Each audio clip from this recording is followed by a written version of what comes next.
돈 벌게 해준다고 저한테 와서는 절대 성공을 못합니다. 혹시 제가 명예욕이 좀 있는지 모르니까 명예롭게 해준다면 조금 혹할지 모르겠네요. 그건. 근데 그러니까 한겨레에서 인터뷰를 하겠다고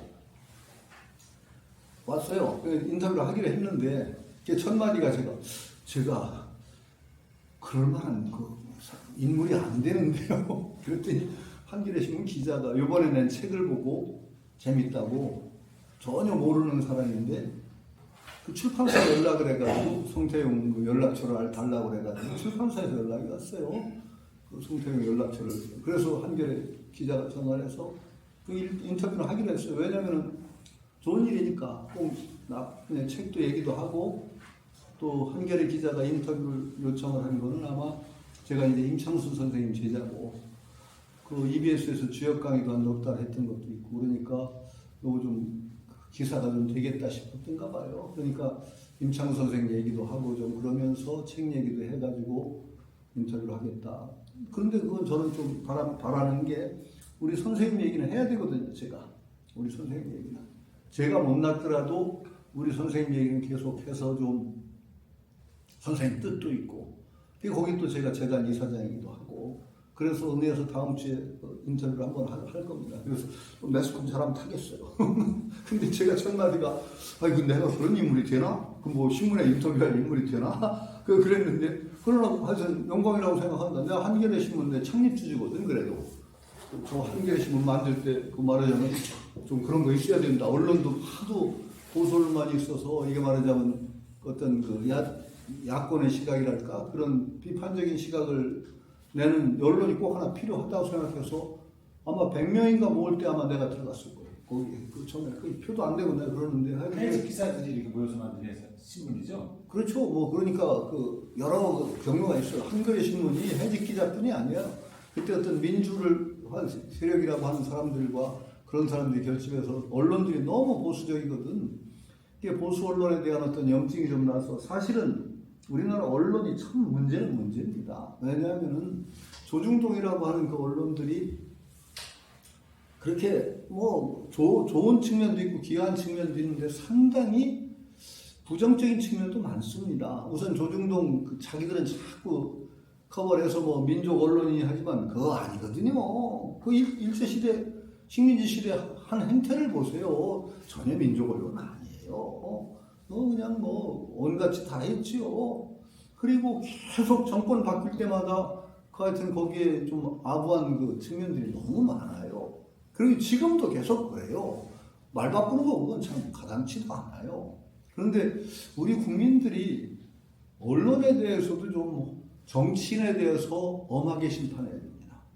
정치인의 말에 대해서 정치인들이 말 함부로 못하게 하고, 함부로 처신을 바꾸면 단죄를 해야 됩니다. 국민들이. 그냥 넘어가거든요. 요번 사태 겪으면서 나는 정치인의 가장 용서 못할 정치인 또 몇 명을 봤어요. 인천의 아무개 국회의원, 우리가 어떻게 해도 유권자들 다 잊어먹고 몇 년은 또 찍는다 그랬어요. 대놓고 그랬어. 이건 오록에 남겨야 됩니다. 국민들을 깔봐도 그렇게 깔볼 수가 있습니까? 국민들이 찍어도 되는 국회의원이 국민들을 개무시한 거거든요. 내가 어떻게 해도 다음에 찍을 사람 다 찍는다. 이게 국회의원이 할 수 있는 말이 아니거든요. 이런 말을 펑펑 해댔어요. 그런데 이건 정말 무시한 거고, 사실 국민들이 좀 그래왔던 것이 있습니다. 그거 안 됩니다. 그런 식으로 정치인들을 쉽게 용서하고 그러니까 정치가 개판이 되는 거예요. 언론도 그러면 안 되죠. 언론에 대해서도 우리가, 언론이야말로 진짜 엄하게 심판해야 됩니다. 왜 언론이냐면은 국민들을 계도하는 역할을 하거든요. 이 언론이 잘못되면 엄청난 피해가 옵니다. 그런데 언론이 정말로 무책임하기 짝이 없어요. 제가 건대신문 사제가 주간을 잠깐 했었어요. 한 3년 했는데, 그때 무슨 일이 있었느냐면, 어떤 정말 우리나라 유수 일간지죠. 조중동에 일간지에서 뭐라고 냈느냐면은, 건국대학교가 파주로 이전한다라고 신문에 내버렸어요. 파주 이전을 한다고.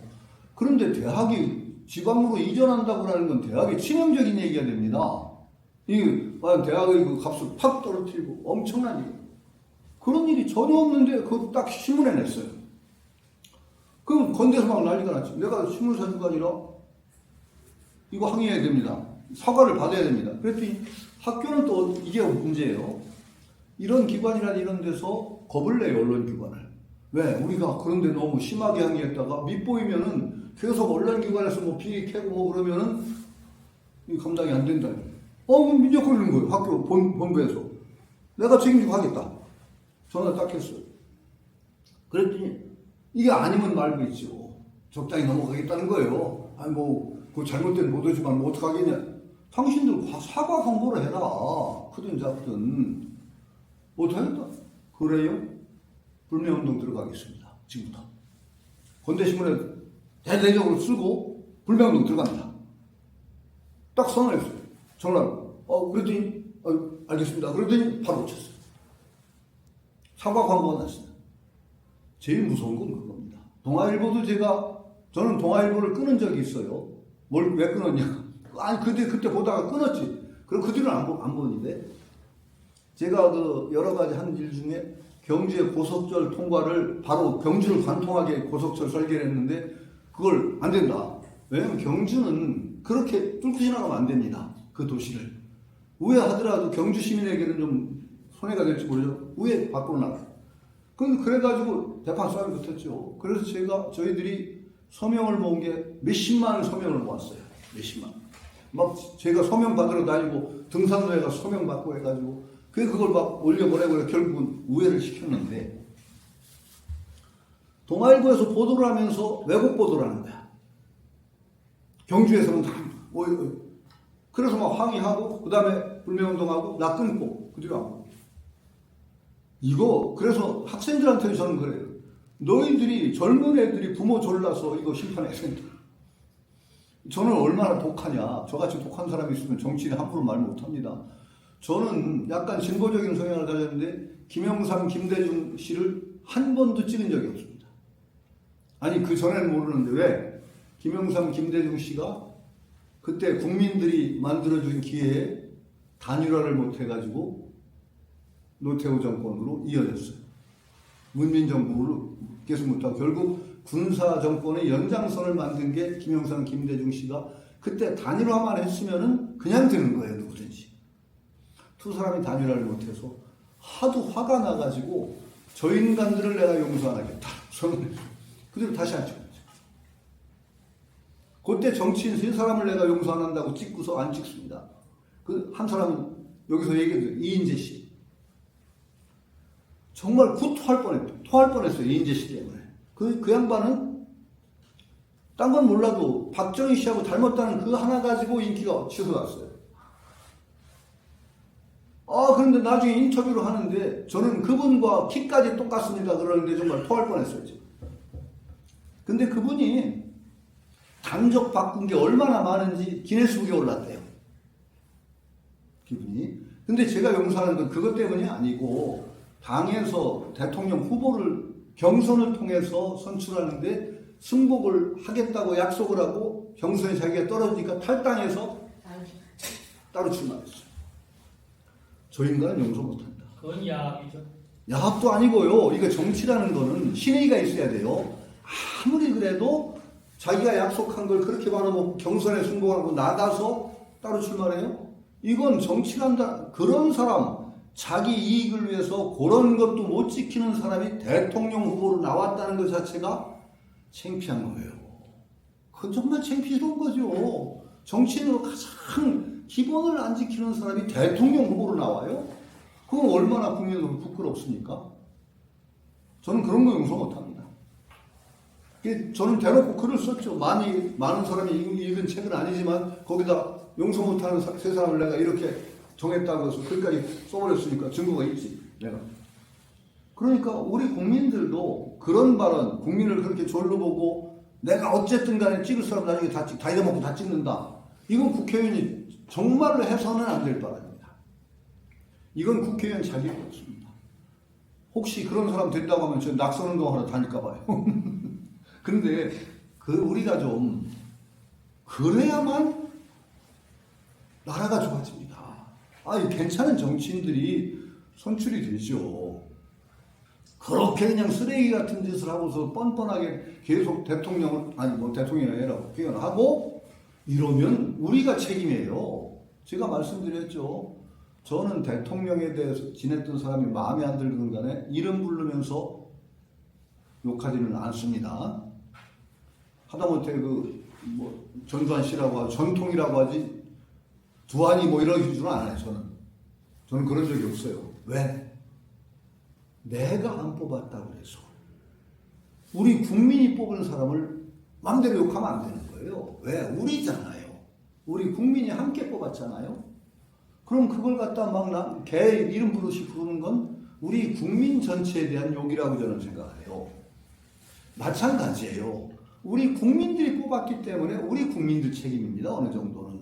그 책임의식을 전혀 못 느끼고 남의 일처럼 막 욕을 한다, 비판한다. 그 사람은 다음에도 또 그런 사람 뽑습니다. 저는 그렇게 생각합니다. 그렇게 책임의식을 느낄 때 신중해지지요. 그냥 뭐 자기는 관계없다는 듯이 막 욕을 하고 비난을 하고 하는 사람들 사실은 반성 안 하는 겁니다. 왜냐하면 반성을 할 때는 자기가 그 속에 들어가야 됩니다. 반성을 할 때. 그래서 우리 국민이 뽑았다고 저는 생각하기 때문에 함부로 저는 욕을 못합니다. 왜? 우리 국민이 뽑았거든. 그래서 저는 씨는 붙입니다. 적어도. 그런데요. 그게 지금 갑자기 왜 사기꾼 얘기해서 거기로 갔는지. 하여튼 어쨌든 간에 우리가 좀 의식을 똑바로 차리면 얼마든지 정말 깨어있는 의식. 이 사람이라는 게 이 공부를 하는 사람들은 특히 깨어있어야 됩니다. 호흡 공부도요. 깨어있는 공부입니다. 모든 공부는 어떤 것이 가장 왕도냐를 알으셔야 되는데 모든 공부는 집중하는 것과 깨어있는 것이 함께 있어야 됩니다. 호흡을 해도 호흡에 딱 집중하되 의식이 아주 혼미해가지고 그냥 멍해지는 상태로 가면 절대 공부가 아닙니다. 날 서 있듯이 깨어있어요. 이 원칙이 공부의 원칙입니다. 정말로 내가 어떤 그 공부를 열심히 하는 스님들을 보고 스님 보다가 저건 공부가 아니네 하는 느꼈더니 앉아서 뭐 공부하는 건 진짜 잘해요. 9시에 딱 다리를 동대고 앉더니 새벽 3시 반까지 한 번도 다리를 안 풀러. 그거 공부가 아니지. 그거 도 같은 거야. 그럼 우리가 주변에서 저 스님 이제 일어날 때 발목절에서 넘어진다 그랬어. 넘어지기는요 툭 털더니 툭툭 털더니 툭툭 도사예요. 그래서 그냥 어떻게 그렇게 잘하세요? 뭐 자랑을 한참 하더니 한참 이게 산매에 들어가면 내 몸을 못 찾아가지고 헤매는 경우가 있다. 그런 식 얘기를 얼핏 하더라고요. 그래서 내가 거기서 한마디로 딱 이 양반 공부 제대로 안 하네. 그런 공부는 공부 아닙니다. 왜 제 몸을 못 찾아요? 깨어있는데. 그럼 뭔가 잘못된 길로 들어간 거라. 이 무기공이라고 그래요. 불교에서는 무기라고 해요. 공부 제대로 한 거 아닙니다. 공부를 하면은 굉장히 몰입이 되는데 한편으로는 굉장히 깨어있습니다. 이 깨어있음과 몰입 두 개를 함께 유지하기가 쉽지가 않은 거예요. 그러니까 공부의 원칙들을 딱 챙기면은 남 공부하는 것도 올바른 눈으로 판단할 수가 있고 자기 공부도 올바른 됩니다. 이건 제가 미리 얘기합니다. 그러니까 언제나 대종을 틀리면 안 돼요. 대종이 틀리면 안 돼요. 대종이 틀리면 안 된다는 게 큰 입각처, 가장 중요한 입각처, 발을 놓는 곳을 제대로 놓지 않으면은 그 뒤로는 정말 사상누각을 짓듯이 엉터리를 만듭니다. 그래서 뿌리가 부실하기 때문에 이게 대종이 틀리면 이게 뿌리가 부실한 거예요. 한 번에 넘어가요. 한 번에 와르르 잘 산 같은 집이 밑에가 부실공사이기 때문에 한 번에 넘어갑니다. 이런 짓을 하면 안 돼요. 그러니까 더디더라도 착실하게 단단하게 올바른 데 발을 디디고 공부를 해야 됩니다. 그러니까 대종이 틀리면 안 되죠. 이 호흡 공부하고 수련한다는 게 과연 무언가를 분명히 알아야 돼요. 그게 제가 계속 원칙을 강조하는 게 이 원칙을 놓치면 공부 엉터리가. 누구는 뭐 웃은 얘기인데 내가 얘기했나요? 동요를 가지고 시비하는 희한한 사람이 하나 있더라고. 동요 얘기하니까 제가 헤매기를 좀 헤맬게요. 요새 동요나 이런 걸 보면 참 세상이 얼마나 달라졌는가 노래 가사에서 많이 드러나죠. 여러분 아시나요? 혹시 기차 끼려 오막살이 아세요? 노래? 네. 아기아기 잘 놀잔다. 요새 애들은 전혀 모르는 노래예요.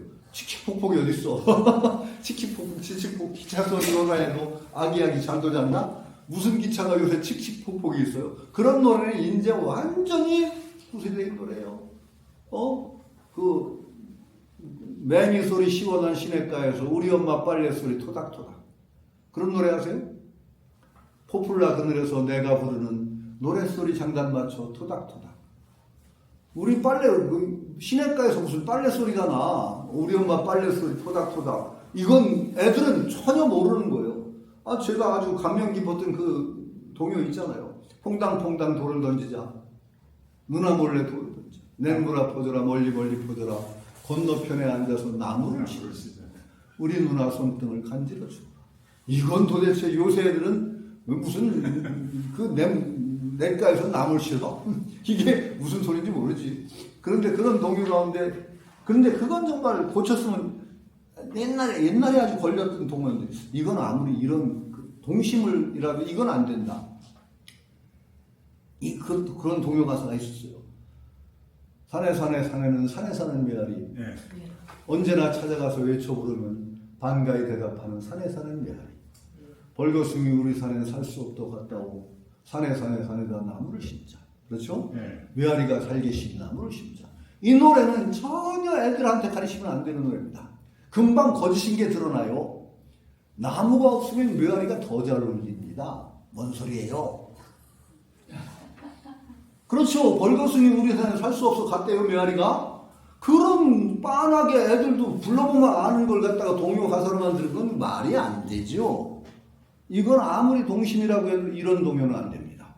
그건 과학적 상식에도 그러지고 애들이 산에 가서 메아리 불러면 바로 알아요. 벌거숭이 우리 산에는 메아리가 살 수 없어 갔대?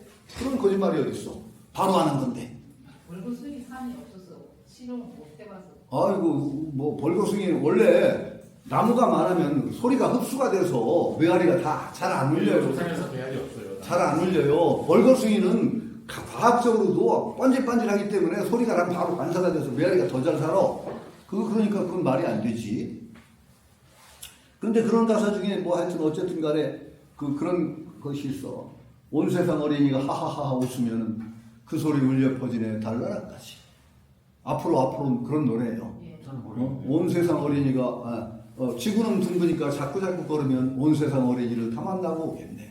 앞으로. 그 몰라요? 알아요. 저희 초등학교 때 그런 거 안 했어요. 아시죠? 예. 그런데 그 노래를 시비하는 사람이 있어요. 온 세상 어린이가 하하하 웃으면 달나라까지 절대 못 간대. 왜? 진공 상태라. 그렇죠. 달하고 지구 사이는 진공이 있어서 소리는 진공을 통과 못합니다. 파장이기 때문에 절대 못 갑니다. 그 소리 울려 퍼지는 달나라까지 안 된다는 거예요. 그 다음에 지구는 둥그니까 자꾸 걸으면 온 세상 어린이를 다 만나고 있는데 안 된대요. 반드시 걸으면은 그 궤도만 돈대요. 그러니까 지구를 온 세상 어린이를 다 만나려면 막 좌우로 이렇게 해야지 절대로 앞으로만 계속 나가면 출발한 대로 돌아온대요. 그 얘기를 왜 하느냐? 갑자기 이게 페미니즘이죠. 이게 진정한 뭐로 가도 서울만 된다. 이거 믿으면 큰일 납니다. 안 돼요. 뭐로 가도 대종이 틀리면요 부산에서 서울을 오려는 사람이 남쪽으로 출발하는 거하고 똑같아요. 한 바퀴 돌아서 온다고요. 서울까지 바다에 빠져 죽어요. 중간에 못 옵니다. 대종이 중요하다. 큰 원칙에 대한 확인이 중요하다는 건 바로 이것 때문입니다. 공부를 하는데 특히 이 공부는 올바른 원칙 아래서 하지 않으면 반드시 역효과를 낳고 북창계는 나오잖아요. 욕득장생이라 반치오절이라. 장생을 얻으려고 한 공부를 시작했는데 거꾸로 요절을 해버리고 맙니다. 이런 일이 비일비재한 공부가 바로 또 이 공부입니다. 그러니까 얼마나 대종이 중요해요.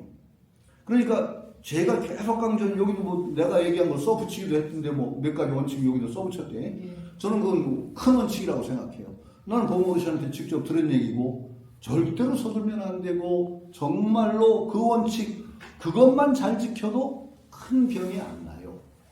그런데 사실 이 우리 주변에서 호흡을 한다는 사람들이 그 원칙 안 지키는 사람이 많아요.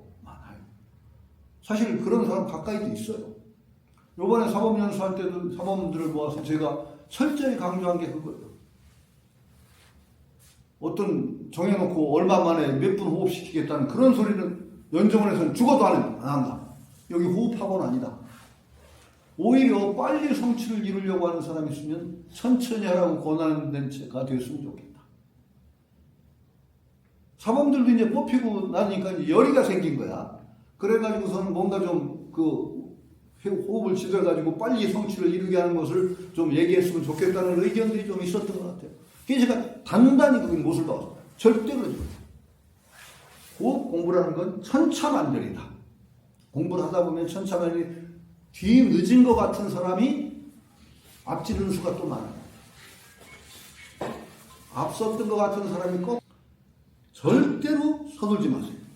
이건 대원칙이라 이건 지켜져야 됩니다. 서둘면은 안 하고 그리고 모든 일에 둔한 사람이 큰 성취를 이루는 경우도 많으니까 함부로 깔볼 일이 아니에요. 무술계에서는 반보 일보추원이 뭐 모든 것을 압도한 경우가 있어요. 분권이라고. 어떤 무술 고수가 쭉 많은 제자들을 거는 아주 유명한 스승이 있어요. 그런데 이 스승이 한 1년인가 2년을 먼 곳에 가서 딴 데서 지도를 하다 돌아오게 됐어. 자리를 한 1, 2년을 비우게 된 거지. 제자들한테 다 점검을 해주고 너는 이 공부를 나올 동안 계속 이렇게 해라 이렇게 해라. 근데 그 도장에서 제일 모질이 못난 애가 있어. 제일 모질이 못난 애가. 얘는 워낙 머리가 나빠서 복잡한 식을 가르쳐주면 다 까먹어 못해. 걔는 불러서 스승이 뭐랬느냐. 너는 앞으로 한 걸음 나가면서 이거 치는 거만 해. 응? 분권이라고 그래. 분권. 붕이라는 게 무너질 붕자. 분권이라는 게. 그래서 2년인가 얼마 갔다가 돌아왔어요. 딱 제자들을 놓고 대회를 시키는데 이 사람이 다 제압했어. 이 한수로. 그러니까 그 유명한 얘기예요. 그거 유명한 얘기입니다. 그래서 무술계에서는 무슨 얘기가 나오냐? 불파 천초회 지파 일초숙이라고. 불파 천초회 지파 일초. 두려울 파자가 갑자기 불파.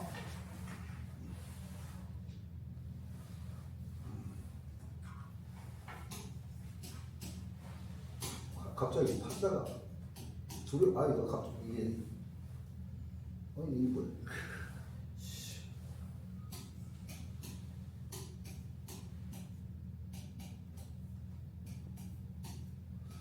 갑자기 요새는요 한자가 하도 안 썼더니요.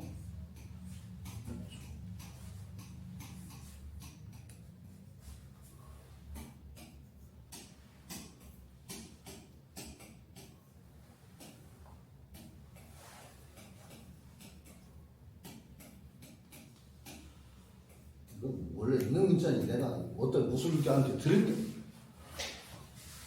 불파 두렵지 않다. 두려워하지 않는다. 두렵지 않는다. 천초식이 천가지 초식이라는 게 있잖아요. 상대방이 이렇게 공격하면 이렇게 맞겠다. 천초식이 날 것이라는 뜻입니다. 익지 않은 날 것. 천초의 날 것 초식은 두렵지 아니하고 단지 1초 한 초의 익은 초식이 무섭다. 익은 초식이 무서워요. 딱 몸에 배어가지고 정말 눈 감고도 할 수 있는 그 초식이 제일 무섭대요. 그 봉호 씨는 제가 모시고 했을 때 옛날 무술가 얘기를 가끔 하셨어요. 무술가들. 그 재밌는 얘기도 많았어요. 무술가 얘기 중에. 그때 그 봉호 어르신이 무술가 중에 저한테 했는데 이게 제일 무서운 게 갈비찜이라고 그랬어. 그 어른이. 갈비찜이 뭐냐. 손가락 힘을 기르는데 얼마나 기르냐. 이것이 툭 치면은 이런 큰 무거운 백이 휙 날아간다. 툭 이걸로 치는 거예요. 이 손가락에서 그런 힘이 나온대. 몇백 근이라는 거지. 그래서 그걸 해보라고 해서 그거 힘을 하면 됩니까? 그래서 제가 한번 해보겠다고 해서 하루에 이걸 쭉 힘을 줘서 앞으로 미는 거야. 쫙 뛰어받아서 이걸 1000몇 개인가 했더니 2000개인가 했더니요 밥을 못 먹겠어요. 어떻게 되는지 알아요? 여기에 철심이 박힌 것 같아요. 철사줄이 구부러지지 않아요. 숟가락을 못 들어요. 이게 뭐 그래서 저는 될 줄 한번 해본다고. 아이고 그 어른 말씀 쉽게 듣는 게 참 내가 병이지. 이렇게 하면 쫙 하면 나중에 어떻게 되냐? 그 어른 얘기는 참 거짓말 같은 얘기가 굉장히 많은데 이게 나중에는 콕콕콕 힘이 있던 여기 멀리서 밀어주게 밀려나는 그런 경우도 있대. 손가락에서. 그렇게 힘을 빌으면 어떻게 하느냐? 상대에서 보면 한초만 피하면은 턱 갈비뼈가 이렇게 있잖아요. 갈비가. 두 손가락을 이렇게 해서 이걸 탁 치면은 갈비가 쏙 들어간대. 여기 갈비뼈가 그 사이로 낀대. 요걸. 자, 갈비뼈를 손가락에 끼면 어떤 선화장사가 거기에 어떻게 하겠어요? 그런 얘기를 들었어요. 그 다음에 이게 알면 하는 게 뭐라고 하더라?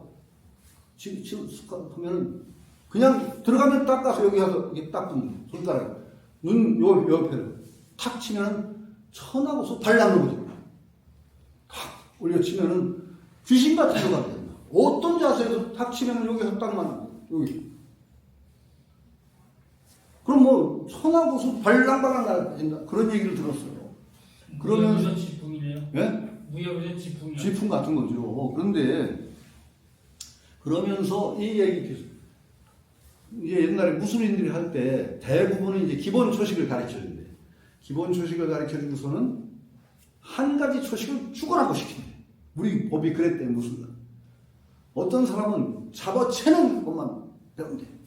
그 사람은 기본적인 초식은 방어 초식이나 몇 가지 쫙 배우고 나서 그 다음에 잡아채는 것만 하면 산에 가도 무조건 잡아채는 건 아닌데 모든 나무도 잡아채고 풀도 잡아채고 그러면은요 나중에 어떻게 되냐. 어떤 공격에도 한 번 딱 잡으면 날아간다.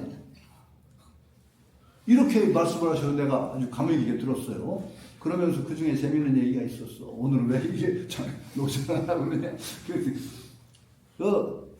여러 가지 내가 이제 태극권도 제가 좀 그때 그 기본 초식은 배웠던 시절이에요. 태극권 하면서 그 태극권의 준법이라든지 엉덩이 쓰는 법이나 고법이 많아요. 중국에서는 특히 팔극권 같은 데는 이 고법이 무섭습니다. 고라고 해서 어깨로 치기인데 어깨로 갖다 탁 받는 건데 무시무시한 힘이 나오죠. 그 다음에 준법도 있고 엉덩이 쓰는 법도 있고 여러 가지가 있다고 해서 여쭤봤어요. 고법도 있습니다. 엉덩이 쓰는 법도 있냐고. 있지 그러시더라고. 근데 누가 배운 사람이 있어요? 아니 그건 남자는 안 배우고 나한테 여자가 하나 배워갔어. 여자가 배운 여자가 있었대요. 우리나라 전통적인 무술 중에 고법을. 남편이 유도가 3단인가 4단인가 그랬는데 부부싸움이 나면 남편이 날아가서 벽에 딱딱 들어붙는데 엉덩이를 여자가 툭 치면은 남편이 부엉 떠서 벽에 딱 그런 얘기를 들었어요. 그런 그 고법이 있다고 하더라고. 그래요. 그럼 내가 이제 태극권 도사가 있어요. 아는 그 사람이 태극권 중국 고수한테 새벽마다 가서 배워. 나한테도 그래서 태극권을 좀 가르쳐 줬는데, 물어보라고 했어. 태극권 그런데도 고법이 있는가? 아니, 중법이 있는가? 엉덩이 쓰는 법이 있는가? 아침에 이제 가서 배우다가, 이런 중국 무술에도 엉덩이 쓰는 법이 있습니까? 그러니까 있다 그러더래. 한번 보여주십시오. 그랬더니 제자를 하나 부르더래. 좀 가까이 와봐라. 그러더니 조심해. 그러더니 어떻게 가까이 오면 툭 치는데 정말 제자가 뿡 떠날라가요. 엉덩이 치는 거예요. 그런 법이 있대요. 그러니까 참 그때 들은 얘기 채술이 참 우리나라 화랑채술이라는 얘기를 하셨는데 채술이 참 재미난 게 많았어요. 나중에는 처음에 이제 발로 탁탁 엉덩이를 발바닥에 치는 식으로 뛰고 계속 뛰게 하기도 하고 그러다가 나중에는 어떻게 하느냐. 처음에는 작대기를 이렇게 잡고서 펄쩍 뛰어서 다리가 요리 넘어온대. 나중에는 이렇게 쉬고서 헐쭉대서 다리가 요렇게 솟아서 발이 요렇게 나와요. 그렇게 된대요. 그렇게 유연성까지 나오고, 그 어른이 신이 한 얘기 중에 제일 어려운 게 뭐냐, 그 무술 가운데 제일 어려운 게 깃발 달기라고 하셨어. 제가 듣기는 그랬어요. 깃발 달기. 어떻게 깃발 달기가 뭐냐?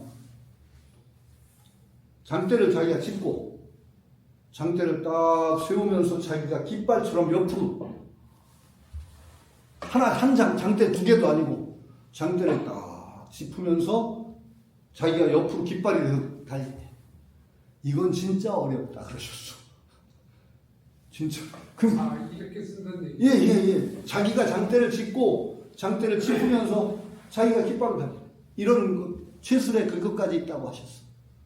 그러면서 태권도 얘기를 하시면서 태권도라는 건 우리 원래 없던 거예요. 태권하고는 전혀 다르고 태권 고수라는 건 발이 무릎 위로 뜨는 일이 별로 없었어.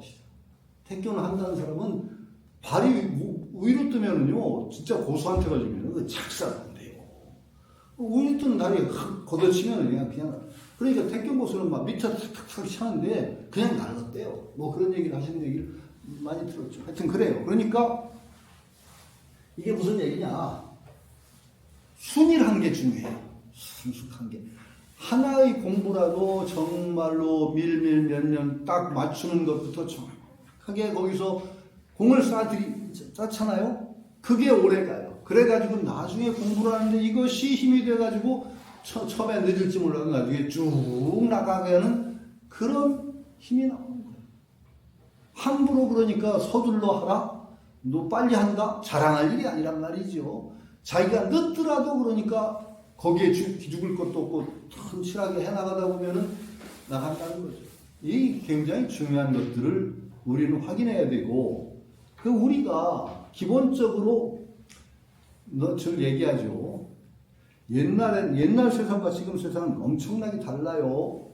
옛날 세상은 그냥 밑에 아까 뭐 기차 소리 칙칙폭폭 기차 소리는 이제 없어졌죠. 그러니까 밑으로 달리는 그런 세계에서 우리가 그것도 없어서 못 살던 시대에서 세상을 보던 세계에서 지금 어떻게 돼 있어요? 인공위성이 날리잖아. 그래서 세계를 들여다보는 세상이 됐어요. 그러면은 예전 분들이 훌륭한 것도 있지만 지금 우리가 이렇게 문명을 누리기 때문에 훨씬 더 뛰어난 점이 또 있어요. 왜? 옛날 분들이 못 보던 걸 우리는 보거든. 굉장히 중요해요. 그 입체적으로 본단 말이에요. 세계의 모든 문명으로서 얘기하는 것을 지금 우리는 다 봐. 그런데 거기에서 그건 다 안 보고 내가 보는 것만 보겠다라고 하는 건 바보죠. 그 적어도 우리는 이 혜택을 누려야 되는 거예요. 옛날 과거로부터 지금까지 쫙 세계인들의 믿음과 지식들을 우리가 다 보니까 그 속에서 이 호흡법 공부하는 게 어떤 의미를 가지는가를 정확하게 알고, 그리고 그 장점을 취해서 공부를 해야 되고, 또 그러니까 우리가 여러분들이 진리라고 믿는 것들 중에 뭐가 진리인가를 잘 판별해야 돼요. 저는 솔직하게 말씀드릴게요. 저는 회의주의자예요. 어느 정도는 굉장히 잘 안 믿어요. 쉽게 안 믿어요. 왜? 내가 엄밀하게 저 깨달은 사람 아니거든. 솔직하게. 저 깨달은 사람 아니거든요. 아니에요. 그리고 내가 뭘 봤다고 하더라도 진리라는 증거가 없어요. 불경 같은 데 무슨 얘기가 나오냐. 어떤 사람이 깊은 산매에 들어가서 자기 수백 생을 호텔에서 보고 하다못해 어떤 신이 우주를 창조하는 것까지 눈에 생생하게 봤다고 하자. 산매 속에서. 그게 진리냐? 진리가 아니라는 거예요. 그건 그 사람의 심상이 만들어냈을 가능성이 많다는 거죠. 마음이 무섭죠? 그런 거예요. 그러니까 우리는 함부로 이것이 진리다라고 말해서는 안 돼요. 그러나 또 하나의 기준도 없이 그냥 말짱 그냥 공중에서 떠서 살 수는 없잖아요. 그럼 여러분 어떻게 하실래요? 지혜롭게 결정을 해야 되죠. 거기에서. 적어도 우리가 믿어야 될 것과 안 믿어야 될 것을 신중하게 가려야 되죠. 저는 그래서 굉장히 잘 안 믿는 사람이지만은 몇 가지 원칙을 가져요. 적어도 성인이라는 분들이 했다는 말은 함부로 무시하지 않는다. 왜? 그분들은 몇천 년을 인류의 스승으로 자리 잡은 분이에요. 여러분들이 100년이라도 정말 어떤 학식과 덕망으로서 이름을 떨칠 수 있을 것 같아요? 쉽지 않죠. 그런 분들도 굉장한 분들이죠. 그러나 지금 지구상에서 성인이라고 하는 분들이 몇 분 있어요. 그분들은 한두 사람의 추종자가 아니라 정말 수많은 사람들이 아직까지도 그분의 그 지혜와 덕을 찬양하고 있어요. 내가 함부로 조그만 한다고 해서 그분들을 갖다가 함부로 대한다? 저는 그런 바보가 어디 있냐 세상에. 그런 바보는 되지 말자. 적어도 그분들에 대한 존중을 하자. 그분들이 얘기한 것 중에 공통적인 것들, 그것들은 절대 저는 무시 안 합니다. 저는 제가 과거생을 몰라요. 아니, 제가 뭐 큰 소리, 아까 정말 가장 황당한 얘기 들었어. 봉오롯이나 같은 등급이라고 누가 그랬대? 참 미치. 내가 그래서 뭐라고 했지? 어디 그거? 몰라요, 저. 우리는 몰라요. 그러니까 우리가 죽어도 뭐가 이어지는지, 과거에 뭐가 있었는지, 그거는 내가 확실하게 몰라요. 보지 않았으니까, 내가 체험한 거 아니니까, 체험했다고 해도 그게 사실인지 몰라. 왜? 내 주관적인 환상이 증거하라. 그런데 성인이라고 하는 분들이 한 분도 이 생이 끝이다라고 한 분이 하나도 없어. 예수도 얘기했죠. 윤회설이요. 예수교회는, 기독교는 없었는 줄 알아요? 있었어요. 피타고라스 여러분 잘 아시죠? 피타고라스 학파에서도 윤회설을 믿었어요. 아라비안 나이트를 구해서 읽어보세요. 버넷판이라고 10권으로 된 버넷판이 있어요. 잘 읽어보면 아라비안 나이트 챕터에 윤회 이야기가 나옵니다. 도대체 지금 이슬람에는 윤회라는 게 있을 수가 없죠. 알라신 믿는 이슬람에 어떻게 윤회가 나와요? 근데 아랍 문명권에서 윤회라는 것이 일반적인 것으로 돌아다녔던 아라비안 나이트 윤회 이야기가 나와요. 소크라테스의 변명을 읽어보세요. 소크라테스 죽을 때 얘기해요. 죽을 때 막 발끝까지 시가하면서 계속 닭 한 마디 꺼먹 빚진 거 있는데 그거 갚으라고 하고 뭐 그런 얘기 있죠. 거기도 분명하게 이 생이 끝이 아니다. 소크라테스 그랬어요. 소카문이 그랬어요. 공자님은 그렇게 후생 같은 걸 얘기하는데 분명하게 이 생이 끝이다라는 그런 뉘앙스 없어요. 굉장히 어떤 큰 사명감에 이 생이 끝이라면 공자님 뭐하러 그렇게 그 세상을 구한다고 몰골골 돌아다니겠어요. 그러니까 천명이라는 걸 분명히 믿고, 그러면 4대 성인이 그랬다면 나는 그겁니다. 내가 정말 족탈불급이 아니라 감히 반딧불이 태양빛에 비할 수 없는 것처럼 큰 차이가 나는 위대한 성취를 이루는 분들이 그렇게 얘기하는 것에 대해서 내가 함부로 토를 붙인다? 적어도 나는 그런 것들은 진리라고 일단 받아들입니다. 그리고 나서 내 삶을 설계하죠. 가장 안전한 길이라고 저는 생각해요. 그러니까 이런 어떤, 여러분들도 지금은 세상이 넓어졌기 때문에 그런 커다란 많은 지식을 섭렵을 하고 섭취를 한 가운데서 자기가 옳다고 생각하는 것도 그 안에서 독특한 점이 있는 거야. 여러 가르침 가운데서 이 가르침의 독특성은 어디에 있는가를 정확히 알고 배우게 되면은 그거야말로 진정 빛이 나는 일이에요. 그걸 싹 무시하고 요것만 보고서 무조건 하면은 그게 올바른 길이냐? 그렇지 않아요. 굉장히 위태로워져요. 그게 공자가 한 말이 있어요. 학이불사적 망하고 사이불학적 태락을 했어요. 배우기만 하고 스스로 주체적인 생각을 안 하면 어떻게 되느냐? 자기 지식이 없어. 남의 지식만 그냥 머릿속에 거꾸로 사이불학 죽어라 하고 자기 생각만 하고서 배우질 않으면 어떻게 되냐? 3000% 빠져. 자기 독단에 빠집니다. 이 두 개가 문제입니다. 언제나 우리는 그래서 한편으로는 많은 지식을 섭렵해서 안전한 어떤 방파제를 쌓고 안전한 길을 택하고 그 속에서 자기 사유를 통해서 어떤 든든한 정말 자기 주체적인 사유를 해나가는 그 길을 걸어나가야 되는 게죠. 이 연정원도 공부가 그래야 된다고 저는 믿어요. 제가 이사장을 맡은 아마 의미가 있다고 저는 그렇게 봐요. 저는 연정원에서 내가 아주 옛분보다 제가 공부가 위대한, 아니 대단한 성취를 이룬 공부꾼이다, 저 한 번도 그런 얘기 한 적 없어요. 공부를 아예 안 했다고는 제가 또 안 해요. 그러나 그런 위대한 성취를 얻다 못해요. 그러나 분명히 내가 할 수 있는 역할이 있어요. 적어도 그런 원칙들을 확인하고 안전하게 공부하는 틀들을 제가 제시하는 데는 제가 나름대로 역할을 할 수 있다고 믿죠. 장자 무슨 편인가 갑자기 편 이름이 생각이 안 나. 장자 읽어보시면, 나는 어떤 사람이 그래. 나는 성인의 도는 알고 있었지만 성인이 될 자질은 없어. 그러니까 공부가 높은 경지 못 갔다는 얘기예요. 그러나 누구는 굉장히 성인이 될 자질은 있었는데 성인의 길을 잘 몰라요. 근데 내가 그 사람을 잘 인도를 해서 그 공부를 인도했더니 이 사람이 얼마 만에 이런 성취를 이뤄냈다, 이런 얘기가 나와요. 그분도 굉장히 훌륭한 분이었겠죠. 그런데 거기도 분명하게 성인의 도를 내가 이루고 자질은 안 돼도 길을 분명히 아는 그런 사람도 있을 수가 있다. 제가 그 정도는 안 되더라도 이 연정원 호흡이라는 이 공부의 어떤 큰 의미가 뭔가를 분명히 어느 정도 안정적으로 세워나가는 데는 그래도 제가 역할을 해나갈 수 있겠다.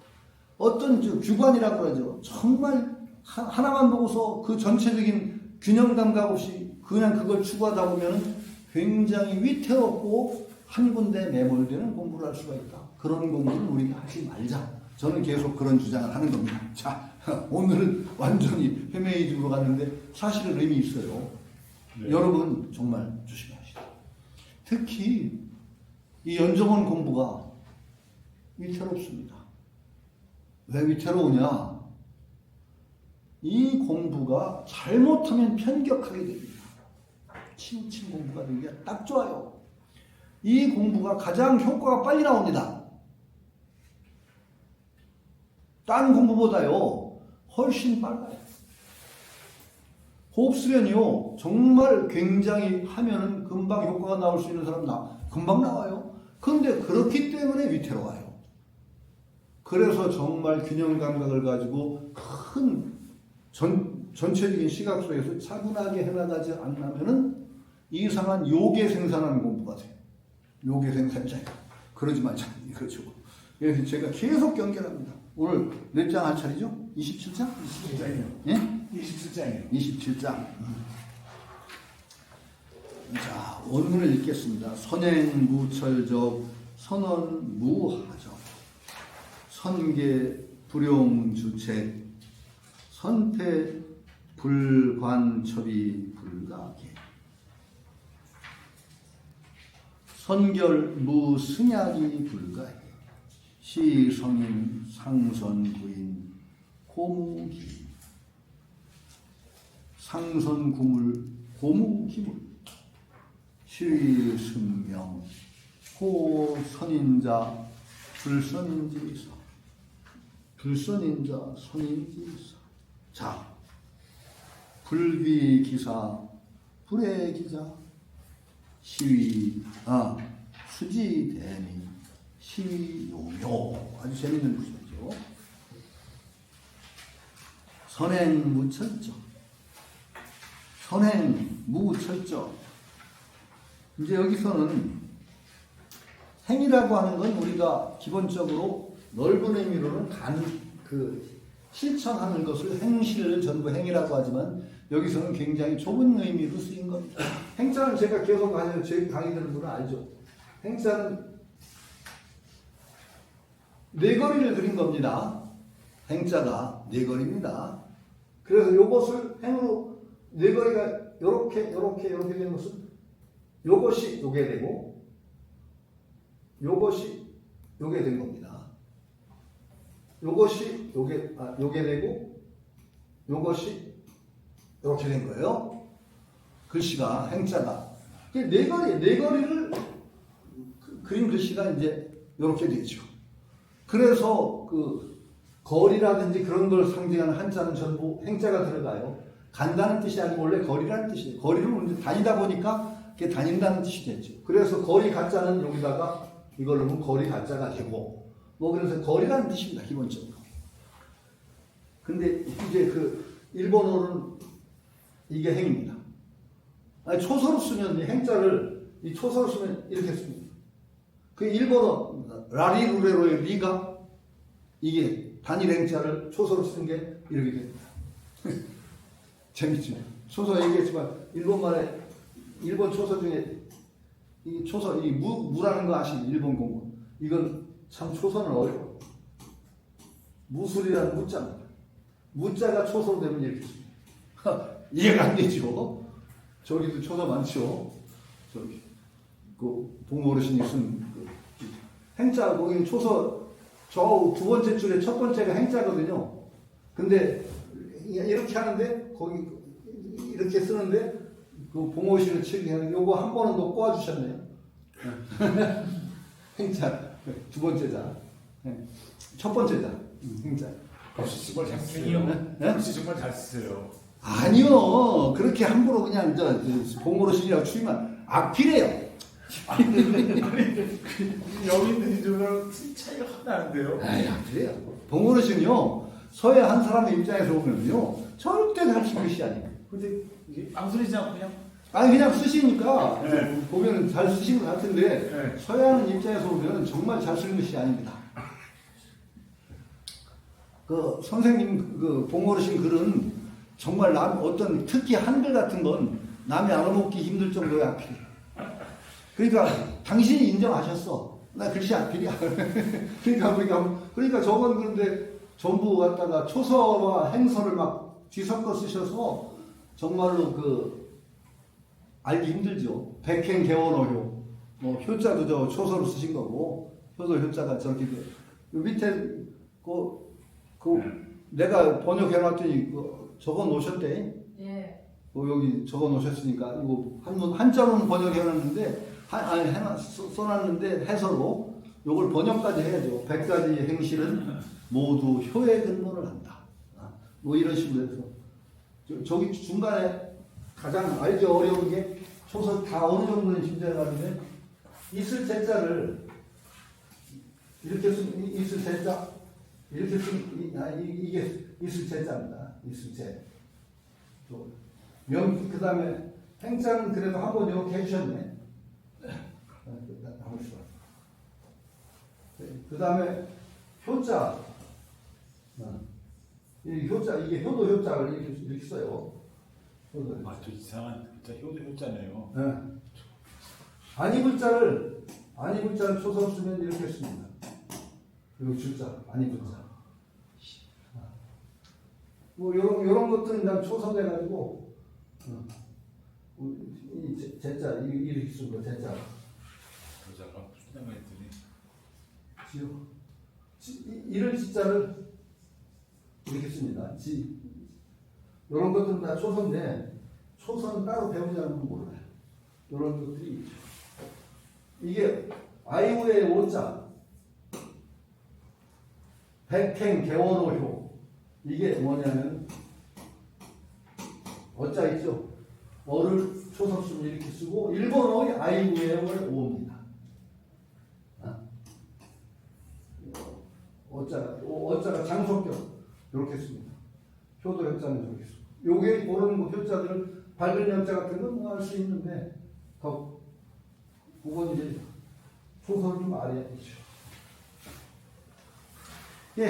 여기서 선행 무철적이라는 것은 이건 그대로 사실은 뭘 어떻게 번역해야 되느냐면은 잘 걸어가는 사람은 잘 가는 것은 수레바퀴 자죽이 없다. 철이라는 건 그 수레바퀴 자죽이에요. 바퀴 자죽. 잘 가는 사람은 오히려 그게 무슨 소리일까? 자죽이 없대. 자취가 안 나는데. 날아가나? 모르겠어요. 그런데 참 재밌어요. 이거 오늘 완전히 헤매지만 소동파 형제가 전부 소동파는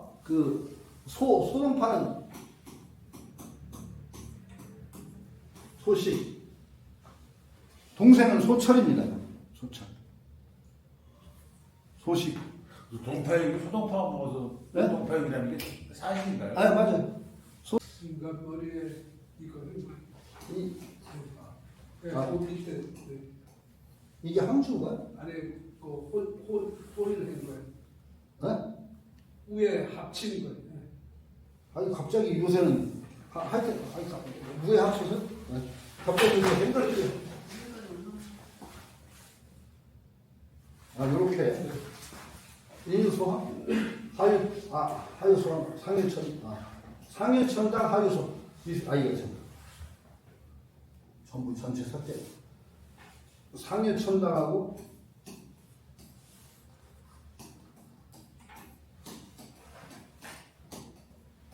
아이고 왜 글자를 순서를 쓰겠어요? 하유소 아래는 초설 쓸게. 아니 내가 행설 쓸게. 이런 이거 비슷하게 맞죠? 네. 그러니까 위에는 천당이 있고 이 땅에는 소주 항주가 있다. 라고 할 정도로 소주 항주가 중국에서는 제일 살기 좋은 땅이래요. 거기 동정호 가깝고 아니 서자호가 있어요. 서호라는 호수가 있어요. 서호. 그 용정 서호 용정이라고 해서 차중에서 중국 명차 중에 들어가는 게 이 서호라는 호숫가에서 대배되는 차입으로 만든 게 용정차 서호입니다. 그런데 이 소동파가 이 지역에 소주 자살할 때 민간들이 먹던 음식이래요. 그 사람들이. 근데 소동파가 이거 굉장히 맛있다고 그래서 칭찬하고 그래서 작년에 했다던가 그래서 그 동파육이라는 이름이 붙었죠. 소동파는 대단한 사람입니다. 대단한 사람이에요. 정말 문인으로서 대단하고 상당히 식견이 넓어서 불교에도 굉장히 해박했고 글도 잘 적고 그 중에 제일 웃기는 건 소주 항주 거기 있으면서 아마 다관 만드는 것도 좀 배워가지고 쭈물딱거려서 엉터리 볼품없는 다관을 만들었는데 그게 소동파가 만들었다는 것 때문에 엄청난 고가로 못 팔렸다는 얘기도 있어요. 이게 아주 소동파 유명해요. 소주 항주. 그 정도로 동파육도 그렇고 서자호라는 이름이 뭐냐? 서자호예요. 서자호. 서자라는 건 누구냐? 서시를 얘기합니다. 서시. 중국 4대 미인 가운데 제일 고대 미인 서시. 마치 그 호수가 서시 자태를 닮았다고 그래서 소동파가 지은 시가 있어요. 갑자기 시가 다 생각 안 난다. 기억났었는데 하여튼 서자호라는 이름도 아마 서시에서 따온 겁니다. 서자호. 그건 유명한 겁니다. 근데 소수는 소철이에요. 소동파는 이름이 식이고 동파고 소철. 그 아우가 소철이에요. 그런데 우리나라 특히 우리나라 제야사학자들은 되게 제일 싫어하는 사람이 누구예요? 김부식. 김부식 아버지가 굉장히 또 사대주의자고 특히 소동파를 굉장히 존중했습니다. 그래서 부식이라는 건 뭐냐? 부라는 게 뭐예요? 정부잖아. 부식이에요. 소동파에 버금간다. 식이 소동파 이름이잖아요. 부식이에요, 부식. 소동파의 약간 밑에. 그 다음에 김부식 아우가 김부철이에요.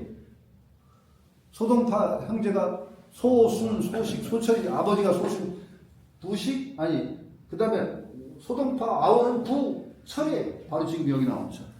전부 그런데 그 형제 이름은 어떻게 수레에서 따서졌는지 모르겠어요. 수레 바퀴 자죽이고 그래. 그게 어쨌든 간에 잘 가는 사람은 자죽을 안 남긴다. 오히려 자죽 심하게 남긴 건 잘 못 걷는 사람이 어지러운 발자국을 남기지 정말로 제대로 걷는 사람 발자국 수도 적고 정말로 진정한 사람은 발자국이 안 남는다. 수레바퀴 자죽이 안 남는다라는 거죠. 선언무하적. 선언 훌륭한 말은 하라는 건 그 옥의 피라고 할 때 옥의 흠을 하라고 합니다.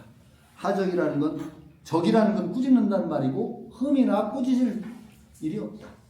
훌륭한 말은 정말 천인무봉처럼 원만해서 꾸짖을 일이 없다. 그 다음에 선계 불용주책 잘 세우는 계책 잘 헤아리는 사람은 잘 헤아린다는 것은 불용주책. 주라는 게 산까지 주고 책이라는 건 점대를 쓸 때 책이라고 합니다. 그러니까 산까지나 말하자면 책도 산까지라고 할 수 있고 어떤 경우에는 좀 넓게 얘기하면은 그 점치는 미래를 예지하기 위해서 점치는 것을 책이라고 합니다. 책수라고 그래요. 그 주역 점칠 때 이걸 책이라고 해요. 주책이라고. 그러니까 잘 헤아리는 사람은 그런 계산 도구 안 쓴다.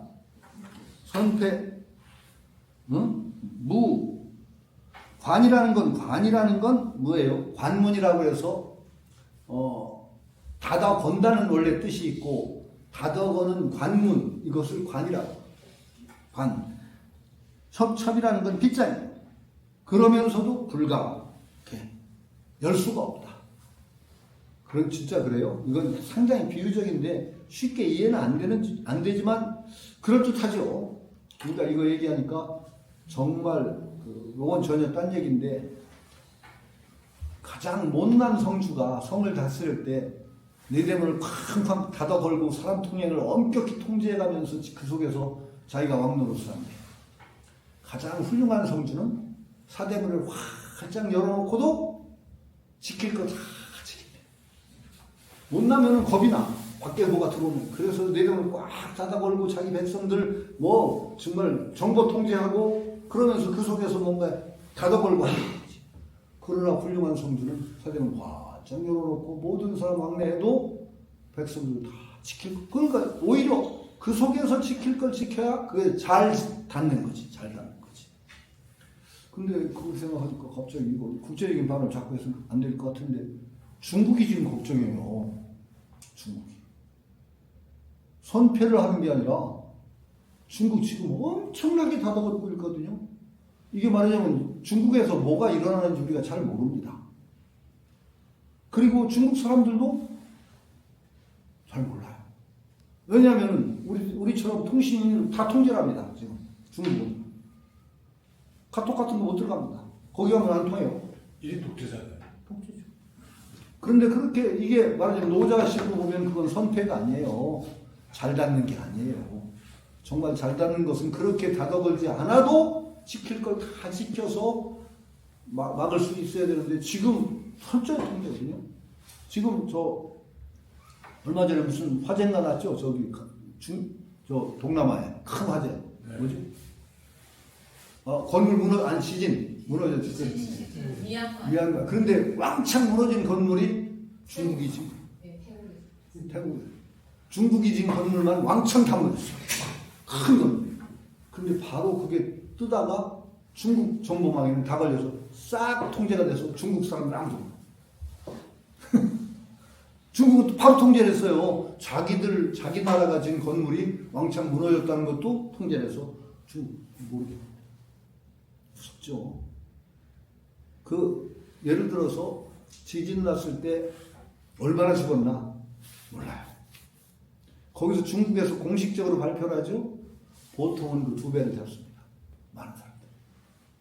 그 정도 안 죽었다. 그 정도 중국에 늘 자주 왕래하던 사람이 그 얘기 하더라. 그 택도 없는 사람입니다. 엄청 죽었어. 정말 나 아는 사람이 차 때문에 계속 왕래하는 사람이 있는데 그 얘기를 하더라고. 참 그것도 그 운이라는 게 있는지 팔자라는 게 있는지 자기가 이제 쭉 거래를 하던 조그만 사장이야. 차를 만드는 업체의 사장인데 여사장이래요. 사천에 이제 그 차를 만들고 하는 회사인데 여사장 혼자 살고 다 죽었어요. 무슨 사업차로 이 사람 만나고 하느라고 홍콩인가 어디 나왔어. 그 사이에 지진 나서 싹 죽어.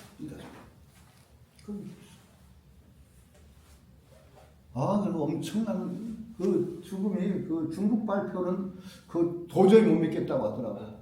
그러니까 그만큼 통제가 되고 그 세계에서 그 실정을 잘 모릅니다. 그 코로나 사태 때도 얼마나 어떻게 통제를 했는지 우리 몰라요. 참 그런데 이게 지금 얘기 들으면은 그건 선패 아니거든요. 선패 잘 닿는 게 아니거든요.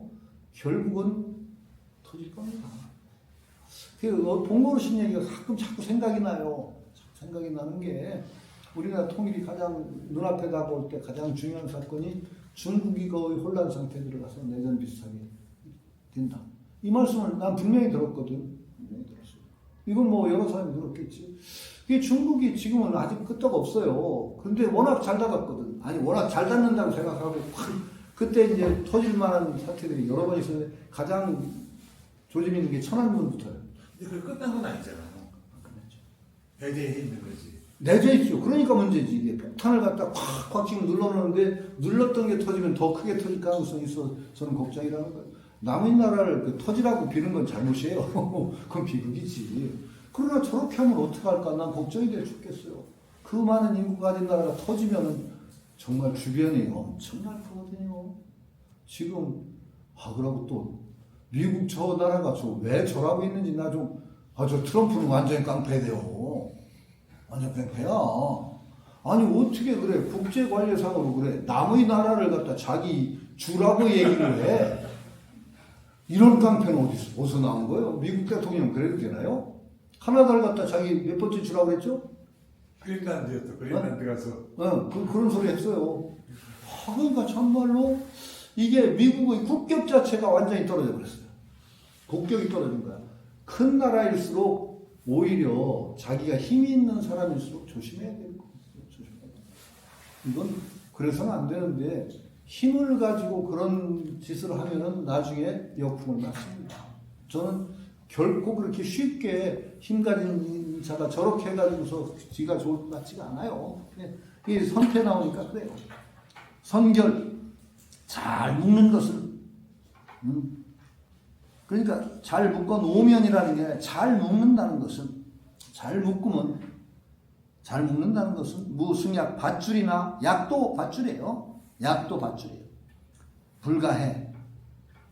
이제 밧줄로 묶지 않아도 약은 원래 이제 밧줄이라는 뜻이 아니라 묶는다는 뜻이 있습니다. 약이라는 게 참 그렇잖아요.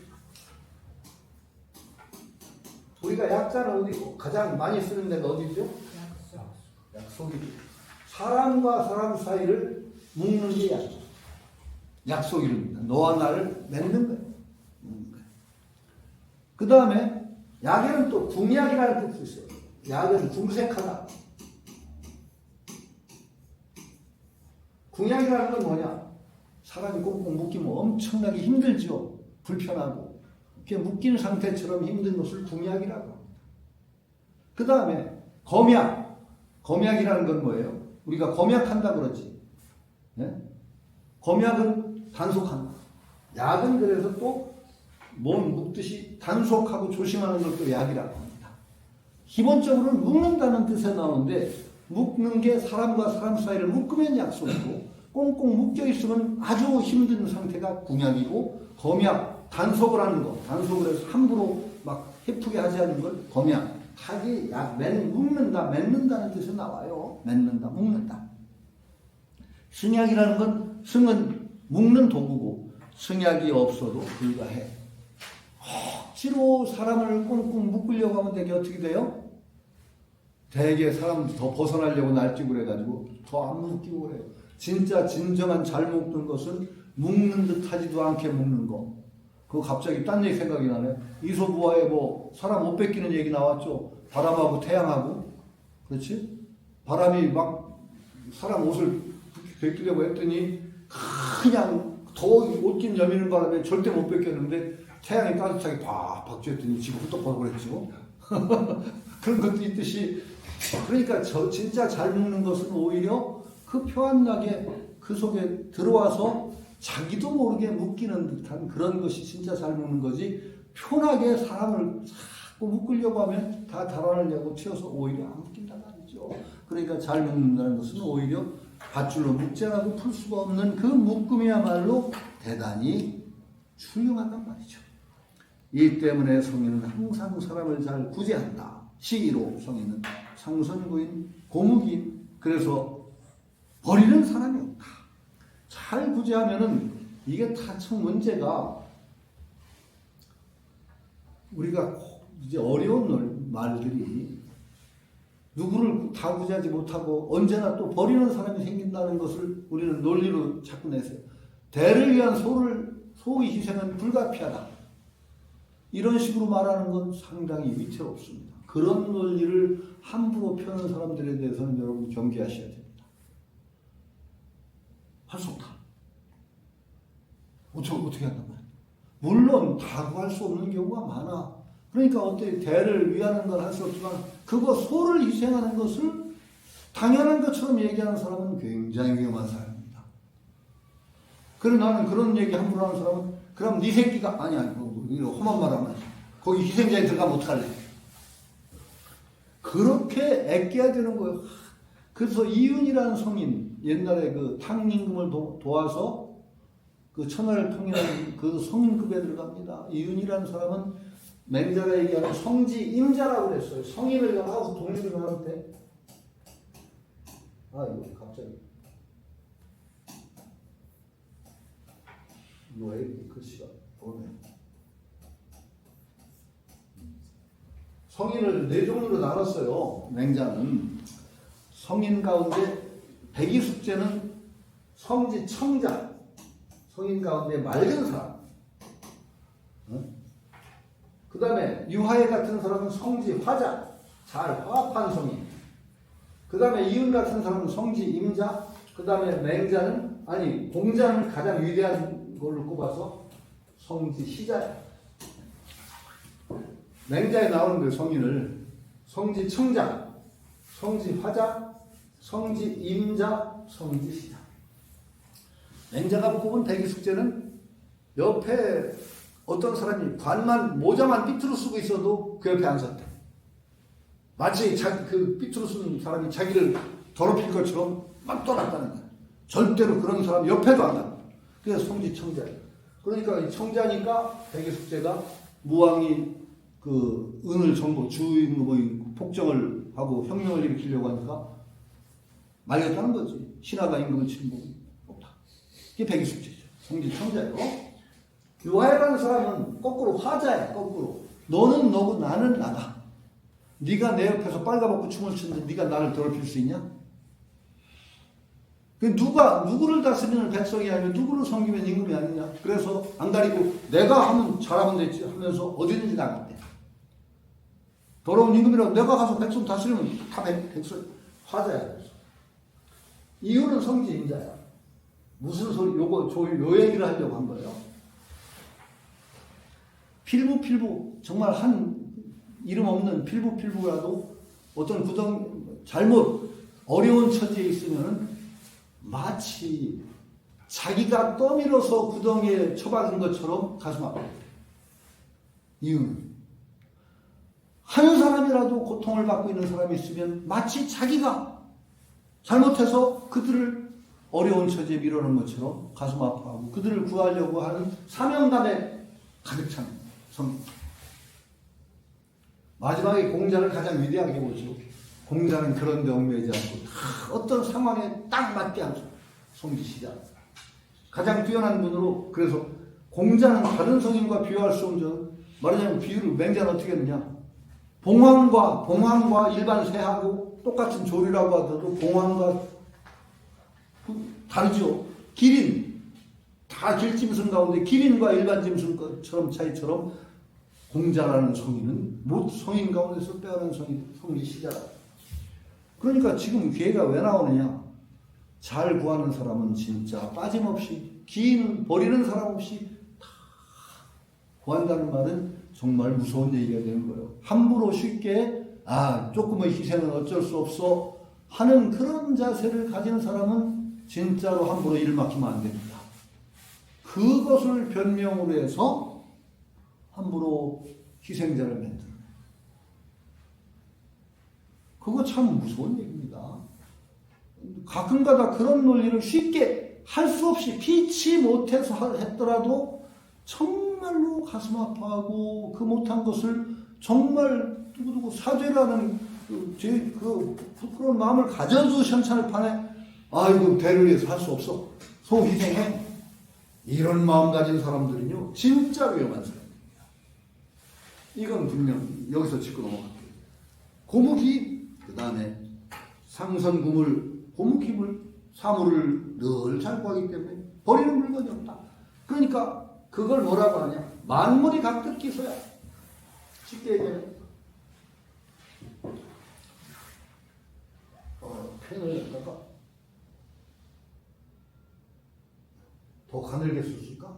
예, 그좀 내리면 됩니다. 더 내려야지. 아니, 그 더 굵어집니다. 반대로 아, 아, 아. 하시면 예, 됐습니다. 좀 가늘게 썼습니다. 네, 됐어요. 그냥 칠판 터치하시면 네, 됩니다. 칠판 터치. 그 다음에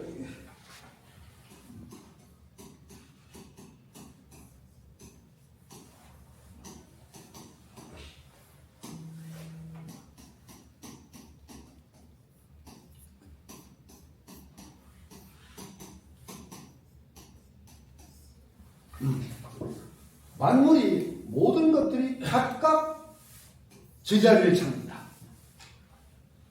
진짜 성인의 경지에 있는 사람이 있으면 모든 존재들이 각각 제 있을 곳에 있다.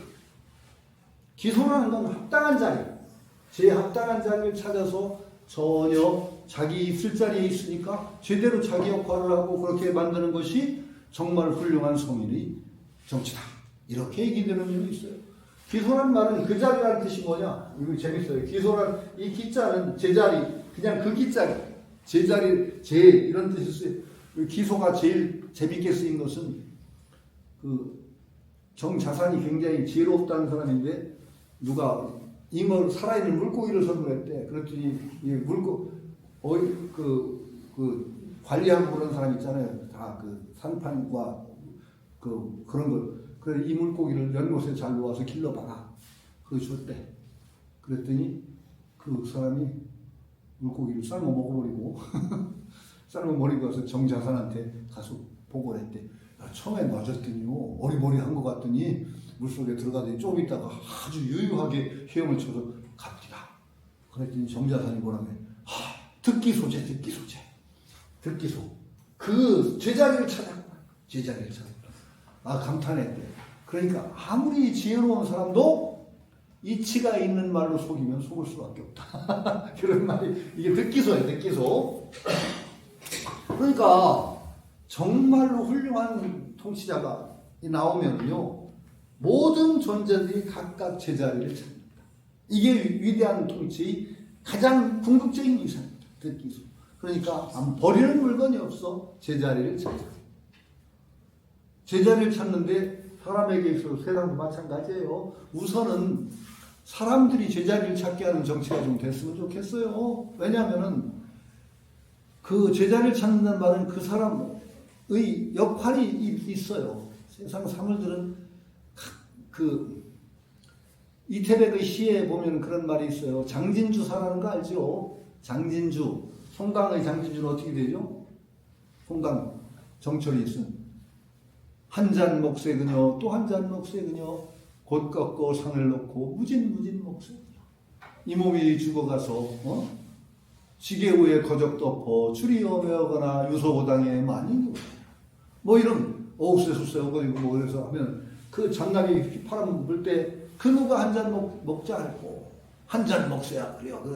꽃 꺾고 산 놓고 하는 장진주사가 송강이 쓴 거고 이태백의 장진주사는 또 전혀 다른 장진주사가 있어. 장진주사가 아니라 장진주라는 시도 아니고 그 악부라고 하는 군불견 여러분 들어봤을 거예요. 그 군불견 황하지수 천상래 불리도의 불쾌 황하의 물이 하늘로부터 쏟아져 내려와서 바쁘게 달려서 바다에 이르러서는 다시 돌아오지 못하는 것을 또 그대는 보지 못하였는가 고당명경의 비백발 높은 집 밝은 거울 속에 비친 슬픈 백발 조여 청사 모성소리 아침에는 푸른 실처럼 그 검던 머리가 저녁에는 흰 눈처럼 희어 이게 이태백의 장진주예요. 이태백. 그러면서 술 한잔 먹자 이거야. 그러면서 거기에 딱 재밌는 딱 생각나는 그 얘기를 한 그 구절을 천생아재 필용 하늘이 나라는 제목을 놨으니 물건을 놨으니 반드시 쓸 때가 있으니까 그 자부심이야. 어떤 물건도 전부 하늘이 났으니 쓸 데가 있을 것이다. 이게 바로 이태백의 장준주에 나오는 유명한 구절입니다. 그렇듯이 세상 사무들은 각각 그 자리를 얻게 한다라는 것은 우선 인물 쓰는 데 있어서 제자리를 얻게 해준다는 게 가장 중요해요. 인재를 쓰면 쟤는 안돼가 아니라 저 사람은 어디에 쓸모가 있다 해서 그 사람이 쓰일 때를 있게 해주는 그런 정치가 되면 정말 좋겠어요. 그 다음에 사물까지 나가면 더 바랄 것이 없겠죠. 그러니까 기물이 없다. 시위, 순명 이것을 갖다가 계승해서 위대한 밝은 도를 이어받아서 습이라는 것은 그 세습한다라는 뜻이 있죠. 습이 어떤 뜻이 있어요? 세습도 있고 또 하나 뜻. 여러분이 습자를 가장 많이 쓰는 요 어디다 써? 습관. 예? 습관. 아니야, 습관 아니야. 습관은 익힐 습자죠. 습관은 익힐 습자를 쓰고 습격한다고 할 때 이 습자. 이게 습격할 때 이 습자를 씁니다. 이 습자는 가장 이 습자에 인상 깊었던 경우는 이 습자를 거기에 썼어요. 용용자요.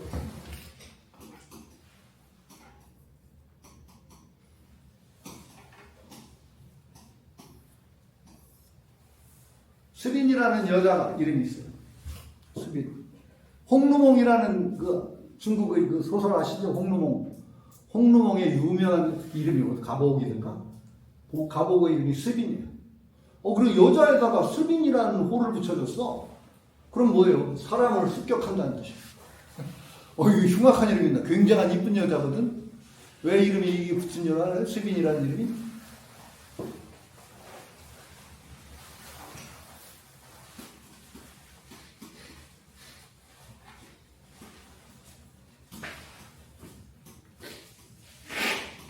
아마 이런 시가 있었을 거예요.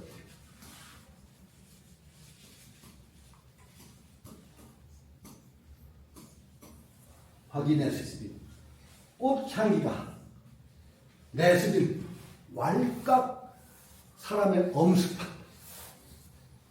화기 꽃향기예요. 꽃향기가 내 스비 화기 내 자는 빼도 돼. 화기 스비 꽃향기가 사람에게 엄습한다.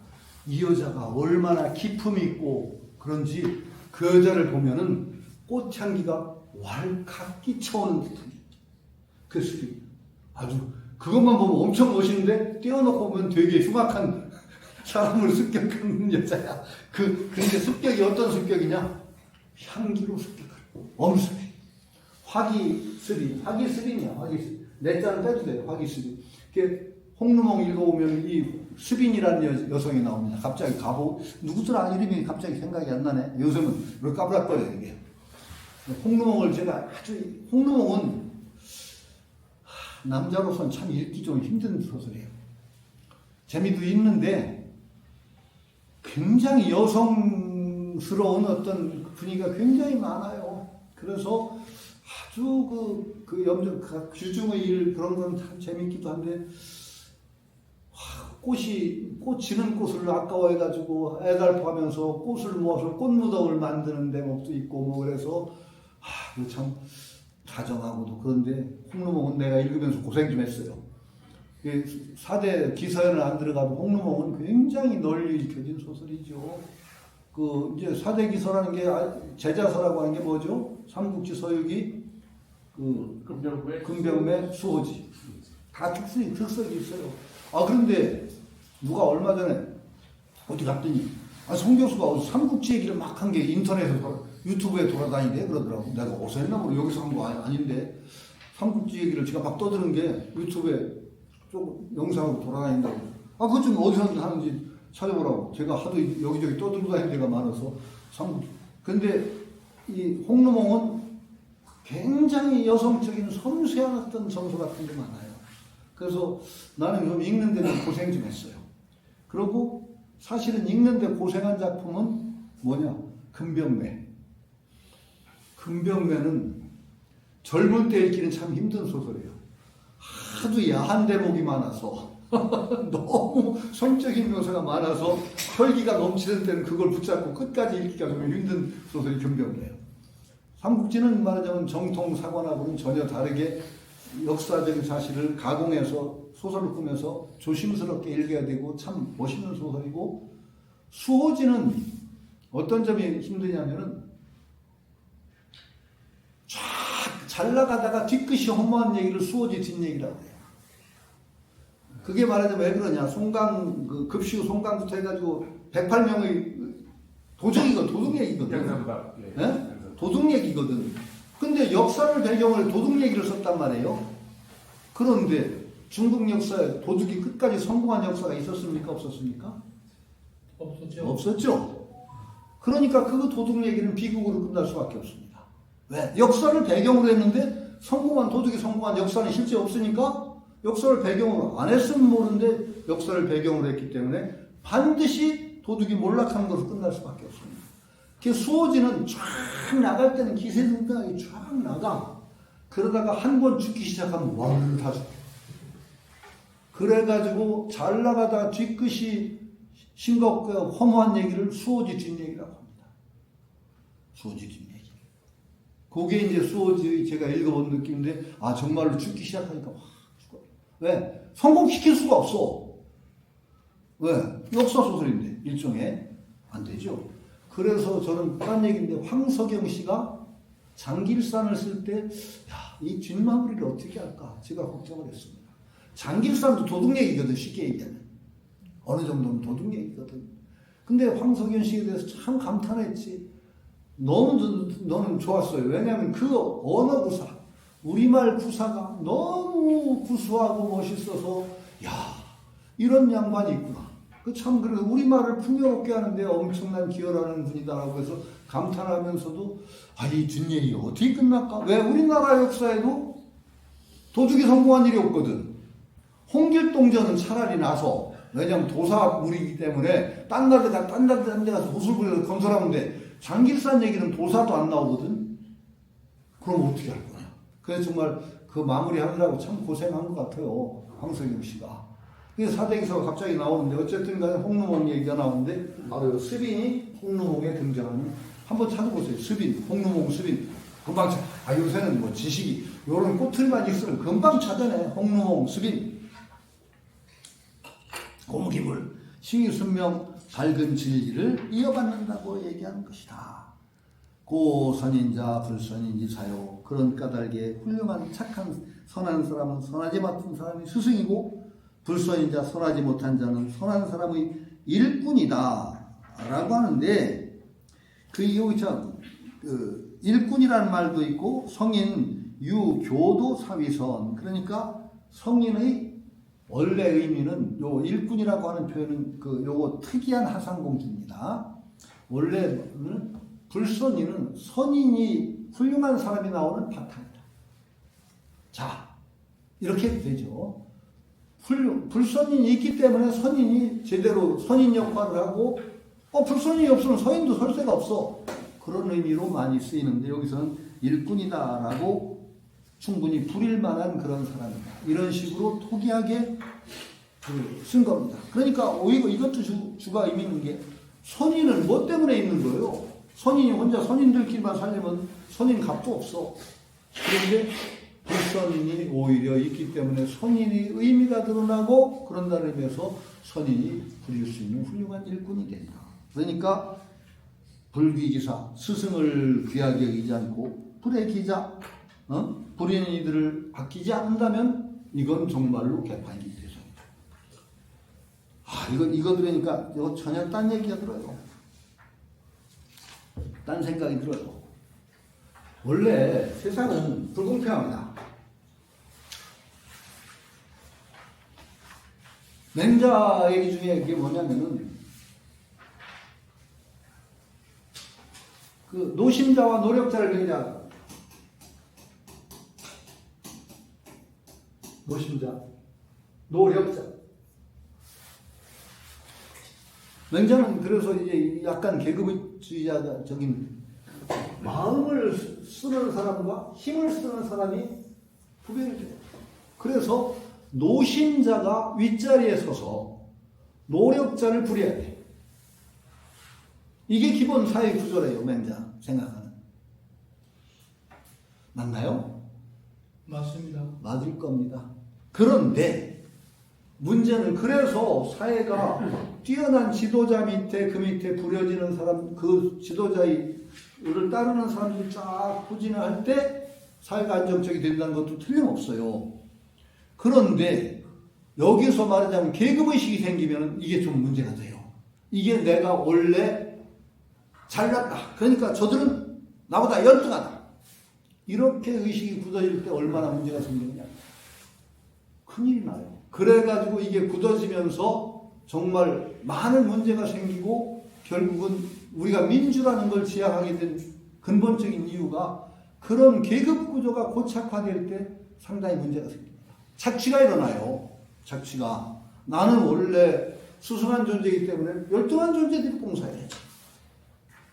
그 구조를 막는 근본 생각은 뭐냐? 쉽게 얘기해서 약간 종교적인 이념뜻을 가야 되는데 내가 이만한 능력을 탁월한 것은 나만 그만큼 봉사하라는 그런 어떤 사명을 내린 거다 나한테. 이런 의식을 가지면 그렇게 계급 구조에 빠지지 않습니다. 내가 그만큼 타고난 것을 내가 역할을 못한다는 건 오히려 죄를 졌다고 생각하는 거지. 그런 구조, 이게 바로 그런 얘기입니다. 여기서도 그런 냄새가 나요. 선인은 말하자면 선인이 자기 잘났다고 해서 계급 의식에 빠져서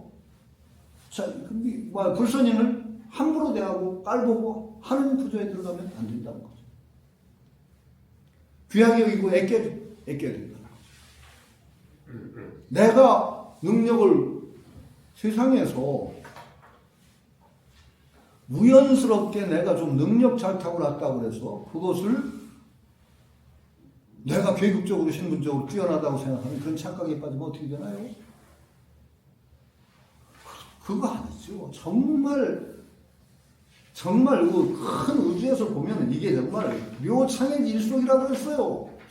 소동파 이 글에 나오는 적벽부에 아득한 푸른 바닷속에 좁쌀 같은 인간들이 거기서 희재기를 하고 내가 잘났다 못났다는 게 얼마나 무슨 얘기야. 노자적인 관점에서 보더라. 그러니까 뭔가 그런 의식 자체가 없어야 되는 게 아니라 오히려 나에게 능력이 있으면 그만큼 내가 해야 될 일이 많다라는 어떤 사명의식 속에 살아간다면 그런 계급 구조가 안 생기죠. 그러니까 여기 선인이 불선인을 아끼고 또 불선인은 선인을 존중하는 풍토가 이루어지지 않고 훌륭한 사람을 존중하는 풍토가 이루어지지 않으면요 세상이 망합니다. 그래서 그런 사람들을 대접하는 구조를 만듭니다. 세상. 근데 그런 구조를 이제 예를 들어 중국 얘기가 오늘 두 번째 또 나온 거라. 옛날 문혁이라는 거 아시죠? 문화혁명. 중국 홍위병 나오고 할 때. 그 문혁의 근본 정신이 뭐였을까요? 계급탑합니다. 모택동이 아주 벼르고 한 짓인데 그때 계급을 탑한다고 해가지고 난리가 됐죠. 그래서 그때 가장 순환을 당한 게 지식인 계층입니다. 전문 지식인들 엄청나게 죽기도 하고 오기도 하고 하다못해 전통 무술하는 사람들도 다 감옥에 갔어요. 전통 무술하는 사람들 다 때려보셨어요. 무감도 다 때리고 무술하는 사람들 일종의 불량 배치로 해가지고 전부 감옥에 넣습니다. 그래가지고 지식 계층이 몰락을 했습니다. 전문 지식인 계층. 그거는 아마도 모택동은 그런 이념에서 한 거예요. 뭔가 이들이 계급의식을 가지고 자기들이 계급적으로 높다는 그런 계급의식을 형성했기 때문에 이걸 타파하지 않으면 막시즘의 근본 정신이 어그러진다고 생각했을 거예요. 그런데 중국 사람들이 정말 뼈아프게 반성을 합니다. 문혁 때문에 중국 발전이 15년 이상을 뒤졌다고. 끔찍한 얘기가 되는 거예요. 그건 정말 문제가 되는 게 계급의식을 보시는 건 좋은데 앞서 나가는 지식 그것들을 전부 값을 다 떨어뜨려요. 좀 남들이 안 하는 지식을 추구하는 사람들은 무슨 재미로 하겠어요. 사람이라는 건 영광에 끄달리는 사람이고 그래서 사회적으로 어쨌든 간에 대접을 해주자면 누가 합니까 그걸. 그래가지고 그 앞서가는 지식 추구하는 풍조가 중국에서 그냥 멸망했을 거예요. 그러니까 사회의 주동력 자체가 사라져버렸어요. 15년 이상 뒤였다고 합니다. 그래서 이게 어렵습니다. 중용을 참 균형 감각을 찾는 게 어려워요. 어느 정도 앞서 나가는 지식인들에 대한 존경을 보여줘야 돼. 존경을 보여줘야 돼. 그래서 그런 것들을 추구하는 사람들에게 어느 정도 신분적인 지위도 주고 좀 이익도 주고 이래야 되는 거야. 그래야만 하죠. 그러나 그들이 계급의식에 빠져가지고 말하자면 군림하는 것은 또 철저히 경계해야 돼요. 요 두 개의 균형을 어떻게 맞추느냐가 사회 발전의 관건이 될 것 같아요. 제가 가끔 그래서 얘기하잖아요. 여러분들 이 교수를 그래도 요즘 교수 그렇게 존중도 안 하지만 예전에 좀 존중했어요. 교수를 왜 존중하는지 아세요? 특히 철학 교수 같은 건 왜 어디다 쓰려고 존중을 해? 저는 철학 교수예요. 근데 철학이 아주 좋은 거라 그런가? 근데 필요해요, 철학이. 아야, 없으면 다 그것도 몰라요. 그러니까 그 철학을 여러분들이 다 같이 연구를 하면 세상 좋은 세상 될 것 같아요? 망합니다. 망해요. 진짜 망합니다. 그러면 그건 어떻게 해야 되느냐? 저 같은 인간은 참 그걸 안 하면 별로 쓸데가 없는 인간이야. 머리가 이상한 대로 발달해가지고. 그러니까 그런 사람한테 야, 너 먹고 살게 좀 해주고 어떤 존경도 받을 수 있게 그거 좀 해라. 그래가지고 시켜 먹고서 그 대신에 보상을 주는 거야. 존경심과 뭐 사회적인 존경과 어떤 어느 정도의 몫을. 그 맛에 하지. 그래서 그런 지식들이 남들은 하기도 싫어하고 하면 다 같이 하면 망할 것을 열심히 해가지고 그 쉽게 가공해서 풀어주는 게 훨씬 나아. 여러분들이 다 플라톤 보고 뭐 공자 보고 노자 보고 하면은 세상 망해요. 망해, 분명히 망해. 그게 그런데 그들이 제가 만일 그렇게 존경을 주니까 야, 내가 잘났구나. 이런 망상에 빠지면 어떻게 돼요? 그것도 좀 빌어먹을 일이 되는 거예요. 굉장히 겸손해야 됩니다. 굉장히 겸손해야 됩니다. 그런 구조 속에서 서로가 그런 어떤 균형 잡힌 의식을 가지면은 사회가 비교적 큰 병폐 없이 균형 속에서 이루어져요. 노자에서 배우는 것도 약간 그런 냄새가 나요. 선인과 불선인이 다 필요해요. 선인은 능력 있는 사람이라는 뜻인가요? 선이라는 것은 중국 중에서 이 글자 중에서 선자가 굉장히 어려운 글자예요. 영어에서 여기에 제일 가까워요. 좋은 사람이라는. 좋은 단어지만 굿 플레이어라는 어떤 뜻이에요? 네? 굿 훌륭한 플레이. 훌륭한. 잘하는. 네. 그러니까 선자는 도덕적인 선악의 선도 있고 잘하냐 못하느냐의 선도 있어요. 그러니까 이 선은 굉장히 넓은 의미야. 잘하는 사람, 모든 것을 잘하는 사람, 착한 사람. 꼭 착하다라는 의미로 쓰면 사실은 좀 부족한 거야. 선인이라는 것. 선행도 잘 행하면 그것도 아니 그러니까 선행은 잘한다는 뜻도 있지만 선행한다고 할 때는 도덕적인 착한 일을 한다는 뜻이 많지요. 일반적으로 쓸 때는. 그러나 선은 훌륭하다, 잘한다라는 뜻이. 영어에서 굿도 여러 가지 뜻이 있죠. 훌륭하다. 뭐 비슷해요. 이 선자도 그런 뜻이 있어요. 그러니까 잘하는 자. 그러니까 논어 같은 데서 불선. 그거 선과 불선을 나눌 때도 도덕적으로 선, 불선이 있고 잘하는 사람과 잘 못하는 사람. 그런 뜻이 있어요. 그러니까 논어의 말이 이런 말이 있어요.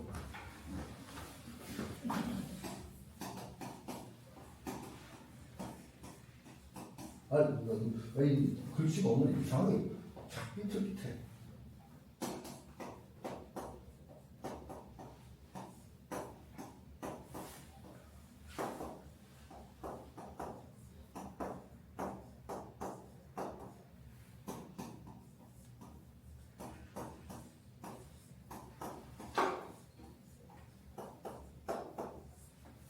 뭐는 이런 편이다. 거선이 교불능. 훌륭한 일을 들어서, 즉, 거른일 때는 등용한다는 뜻입니다. 불능, 잘 못하는 이들을 가리킨다. 그때도 이건 꼭 도덕적인 선만을 뜻하지는 않는단 말이에요. 이런 때도 훌륭한 사람, 잘하는 사람을 등용해서 불능은 그렇게 못하는 사람을 가르친다.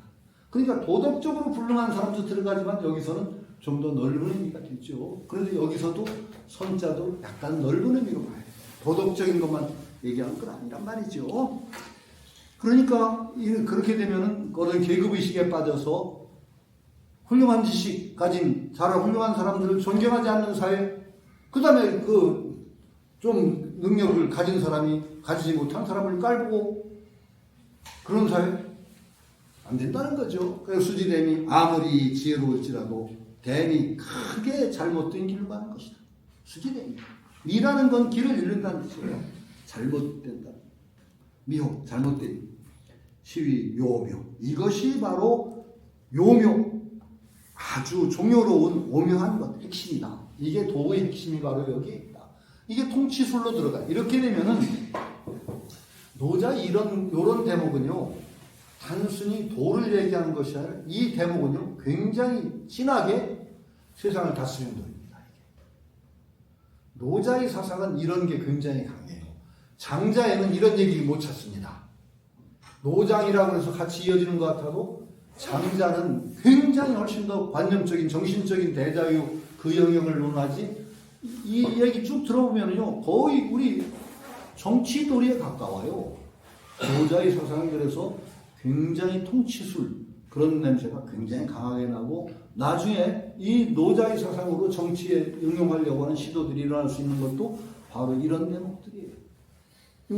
그래서 요거는 형이상학적인 도의 얘기보다도 오히려 굉장히 우리 현실적인 어떤 정치라든지 이런 나라 다스리는 도리, 이상적인 사회를 이루는 도리, 이런 데 가까운 대목이 바로 여기라고 말할 수가 있을 거예요. 오늘 여기서 끝내죠. 원장님, 왜? 지금 말씀하시는 내용을 들어보니까 어. 제가 두 가지가 이제 생각이 나는데요. 이제 우리 수련에 비추어 보면 아까 이제 굉장히 빠른데 그래서 더 조심해야 된다 그런 말씀을 많이 하셨습니다. 근데 이제 제가 수련을 좀 해보니까 뭐 여러 가지가 있긴 있는데 이게 그냥 평범한 사람이기에 그러면 저희가 수련을 하면서 마음껏 누리거나 즐거움을 찾아도 되는 게 있다면 어떤 게 있는지 그게 좀 궁금하고. 마음껏 누리거나. 네. 저희가 수련을 하면서 느끼는 공효나 효과 중에 우리가 마음껏 누리거나 즐거움을 찾을 수 있는 게 어떤 게 있는지 그게 좀 궁금하고요. 아, 예. 네.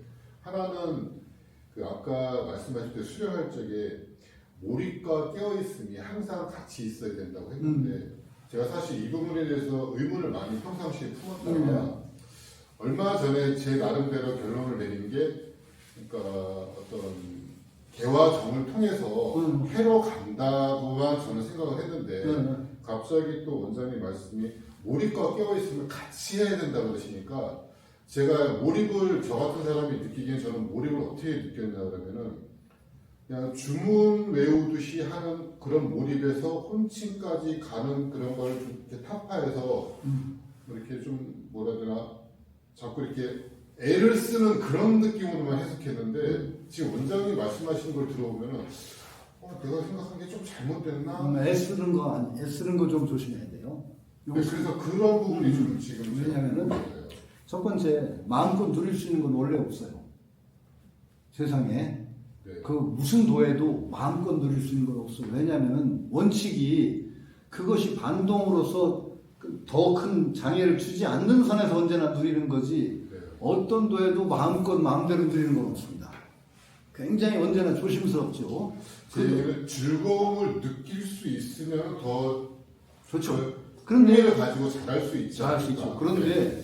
그 즐거움이 그냥 잔잔하게 즐거움으로 그치지 않고 거기에 즐거움을 또 느끼는 것을 목적으로 하게 되면 그게 병이 돼요. 요 즐거움을 느끼려고 이게 오는 것으로 자꾸 자연스럽게 지나가야 되는데 그거 이제 요거 즐겁다 하는 식으로 매달리지 말고 절대로 그렇게만 되면 아무 상관이 없어요. 왜냐하면 길 가는 경치를 가다가 좋은 게 풍광이 있으면 좋다 얼마나 좋아 내 가는 길 피곤도 덜고 얼마나 좋은데, 경치적 다 거기서 이제 퍼질러 앉을까봐 이제 그게 걱정인 거지 전혀 문제가 않고, 혼침이라든지 그게 이제 그 용을 쓰는 게 문제인데, 원래가 공부라는 것은 처음에는 용습으로 시작해요. 용을 쓰는 걸로 시작해요. 근데 용습이 딱 어느 정도 이제 되잖아요. 그 다음에 용이 아니라 아주 세심한 어떤 용이 힘이 들어가지 않는 집중. 그게 와야 돼요. 예를 들어서 불교 화두를 하더라도 낑낑 처음에는 안 떨어지는 거 용을 쓰는데 그럼 반드시 병이 나요. 나중에는 어떻게 되느냐. 굉장히 조용한 것 같은 데서도 자연스럽게 집중이 돼요. 자연스러운 집중을 이제 유도를 해야 되는데, 자연스럽지 못하게 용 쓰는 집중을 하면은 자칫하면은 용 쓰는 집중이 위태로워질 때가 있어요. 그런데 그것도 넘어가요. 너무 그런데 처음부터 그걸 자연스러운 집중이 왜 안 오나 그러지 말고, 처음에는 용 쓰지 않는데 어떻게 되나. 그런데 하다 보면은 용을 그렇게 끙끙 안 써도 자연스럽게 딱 모여지는 그때가 와요. 거기가 이제 그런 것을 등력처라고 그래. 힘을 넣는다고. 근데 처음에는 용 쓰지 않으면 아무것도 안 돼요. 그게 처음부터 용 쓰지 않으려고 그런 야무짐 꾸지 말고. 근데 용을 끝까지 쓰는 거 아니에요. 자연스럽게 나중에는 집중이 탁 되는데, 힘으로 집중하는 것이 아니라 거기 이제 정말로 탁 맺힐 때 맺히는 그런 집중입니다. 그런 것이 올 거예요. 자연스럽게. 난 그래요. 근데 용 쓰는 걸 자꾸 용 안 쓰려고 하지 마시라고. 지금 용 쓰는 단계일 수도 있어요. 용을 써야 돼. 근데 그게 용 쓰는 것이 잘못하면 기를 억지로 부리지 말란 말이지. 억지로. 너무 억지로 부리려고 하면 반드시 병이 나니까, 용 쓰는 걸 너무 탓하지 말되 너무 억지로 하면은 반드시 또 탈이 나요. 그것을 균형을 어떻게 맞추냐가 굉장히 공부에 어려운 점일 겁니다. 오늘 여기까지 합니다. 예. 감사합니다. 왜 박수를 치고 그래.